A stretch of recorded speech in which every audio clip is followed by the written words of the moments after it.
one thing I'm finding a lot of times is people, especially in the service industry, don't know how to give something away because they're worried that if I give away all the answers, I'm not going to get clients. It is such the opposite. It's products and services. So let's take an example. Costco. When you go to Costco on the day that they have the free food, all of those companies, is it every day? I don't go there very often, so, but some days, isn't there like a day where like, it's just like every aisle? Weekends? Okay. So you think about it, all of those companies are coming out, they're bringing all their food and they are giving it away. Why are they doing that? Does anybody, no marketing people get to answer this, Lauren. Does anybody know why they do that? Okay. Try, you might like it. Brand awareness. Experience. You need people to experience your product so that they know if they want it. Think about yourself. When you go to buy something, whether it's a product or service, you want to know that what you're spending your money on, I don't care if it's $5 or if it's $10,000, $20,000 on a car that you test drove. You want to know the experience that you're going to experience on a daily basis, weekly basis, monthly, whatever it is, of that product. So you need to take it for a test drive. And the reason I wanted to talk about this today, because like I said, I find so many people, especially the service industry, I don't want to tell them all this. I don't want to give them this information. You can give me all the information and I'm still not going to do it, right? So with service industry especially, it's important for us to give, and just keep giving, because people are going to spend money on all that stuff you're giving them eventually, because they realize they're going to take a lot of notes and it's going to sit on their desk and then eventually in the trash. Who does this? Does anybody do this? I do it all the time. I attend webinars, I attend seminars, and you know what? That marketing person is talking right to me and I got, oh yeah, I'm going to go home and I'm going to do this and this, this. 3 months later, I'm like, what was that girl's name again at that net? Oh yeah, Lauren. Okay, I got to contact Lauren because I am not doing this stuff. My business is not growing because I'm thinking I'm going to do all this stuff that I learned. How much stuff have you learned that you have not applied yourself? Think about it. I might think I like marketing, but then when I actually get to do it, maybe I don't like it. So that's why I'm putting it off, right? We put off the things we don't like doing. It's human nature. Yeah. So when I have a task list that's overwhelming to me, what I do is I go through, I write down everything, get it out of my head, because the overwhelm is in our head. Once we get it down on paper, we can actually look at it realistically. And then I can say, who can I delegate the thing on the bottom of the list to? Because that's the thing I'm never going to do, right? So I figure out, who can I delegate these things to? So it's important for us to realize that the more we give, the more we will receive. It's like holding all this information back is one of the worst things we can do. Like they say, don't give them the how. But why not? You can tell me how to set up my table and it's still not going to be as nice as if you set it up or teach me how, right? So I'm going to use that as an example again because I used it as an example. So let's say she came in and she was like, oh, Lynda, she didn't show me how to do a table yet, right? And she told me how to set up my table. And I'm going to, in my mind, think I know what she said, but I'm not artistic like that. So I'm not going to be able to relay that information. When I'm at Michael's sweating because I don't like craft stores, I'm not a crafty person, right? I'm like, she says, okay, all I need you to do is go to Michael's. I need you to find this and that. And I'm like, can you do it for me? Really, my heart starts to palpitate when I have to go to Michael's. It's crazy. Lauren, I'm going to come down there. Wait, hi, Infinity. Lauren, come up here for a second because I want people to see who's talking. And I don't, it's like a stagnant camera. I wish I had like eye thing. Okay. No, I was just going to kind of speak to your point because I've done that before where I met with, a friend of a friend. He was like, oh, I might need some help with marketing. And so we met and, I kind of understood the meeting as, hey, we were going to talk, maybe he and his company would be interested in, bringing me on board. not that there's an expectation, but just, it's kind of why I thought we were meeting.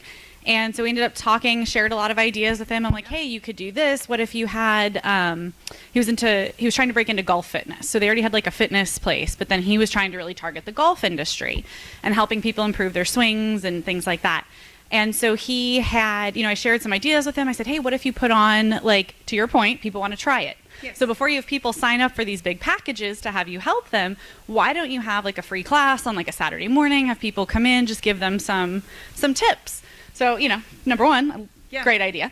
And two, I was telling him about it. And I said, yeah, you could do a flyer, you could do this, and just kind of giving him some ideas as to how he could go about putting it on. His head is going. So he wrote, we wrote down all the ideas. Like I wrote it down, sent him all the ideas. Nothing came of it from a business side for me. But sure enough, shortly after, I see his made flyer, on Facebook where he's kind of actually implementing.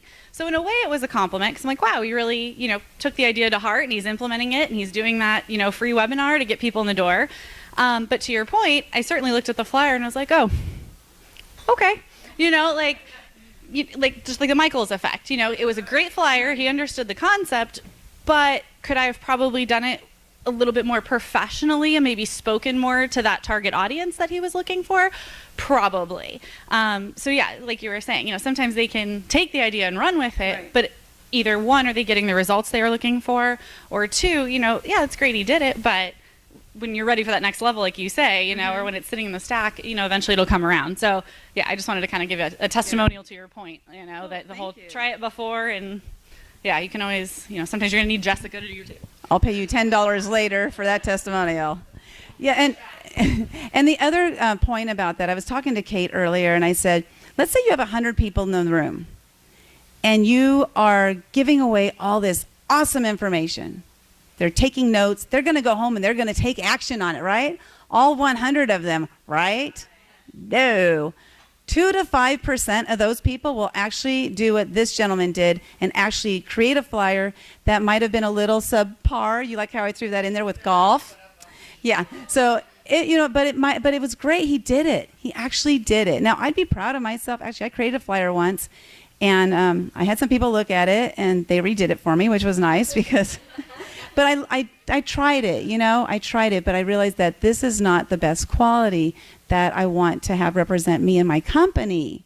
And that's what it's about. The representations of what we put out there is what people are seeing about us. So back to the point of giving away. If you imagine in that room of 100 people, 2 to 5 of those people are going to actually implement what you told them. 95 are not. Those are your potential clients.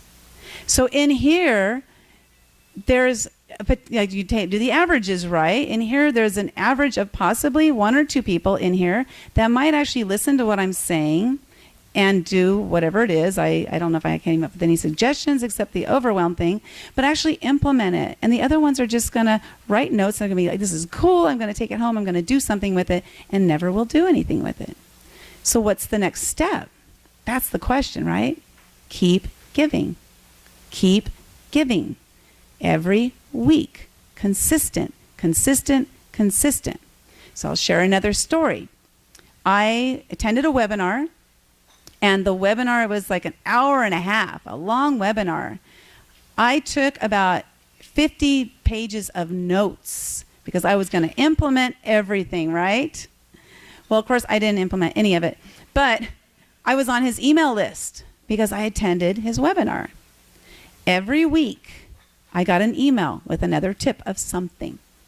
Every week, I deleted the email. I didn't even look at it. I don't have time for this. This happened. Hold on.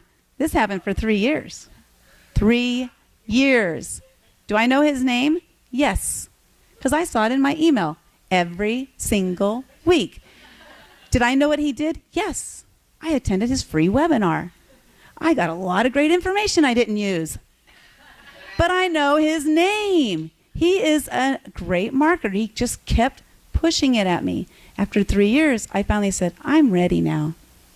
I contacted him. I need your services. Boom. How much is it? I didn't care how much it was because I knew I wasn't going to do it. So it didn't matter to me how much it was. He was in my face every week. and I did it. He gave me free information that I didn't read every week. So consistency is such a key element. So that's like when you go to networking events, it's important to keep touching base with those people. Now, I don't go to the same networking events every single week because I've met a lot of people. I'm in your face every day, right? I'm singing happy birthday to somebody. It's somebody's birthday today, and I'm going to be singing happy birthday. So I'm in your face every day. So I might not know you, but you know me. You like me or you don't. It doesn't matter to me. I'm me no matter what. But I'm in your face. One day you might say, I wonder what that Lynda lady even does. Does she make money doing happy birthday songs? I mean, how does she make a living? And hopefully someday you'll reach out to me and say, you know what, Lynda? I really like your videos. What the hell do you do? How do you make money? Who in here knows how I make money? You can just be honest. Not very many. Sylvia, you didn't raise your hand. There's a problem there.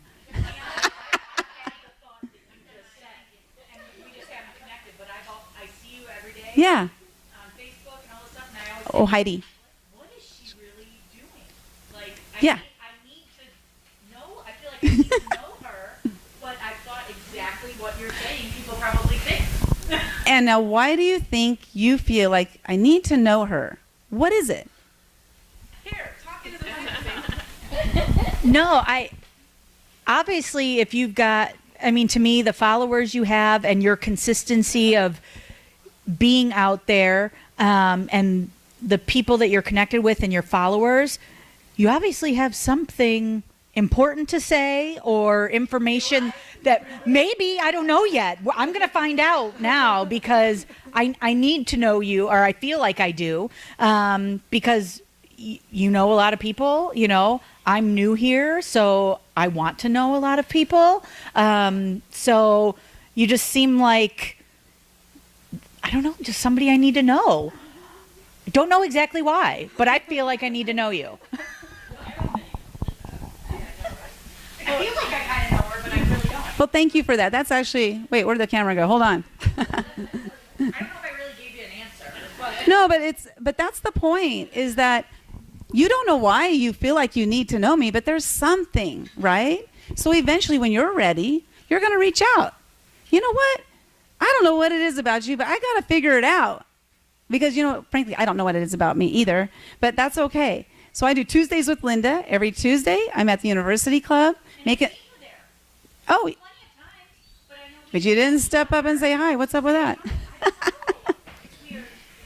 I know. That's what we were talking about in the car on the way here. Yeah. Don't know what that person does, but You want talking to? no. Talk to the head. We talked about it in the car. I don't know what this person does. Yeah. I need to find out. And this isn't about me. Like, I'm not trying to talk about me. What I'm trying to talk about is the consistency.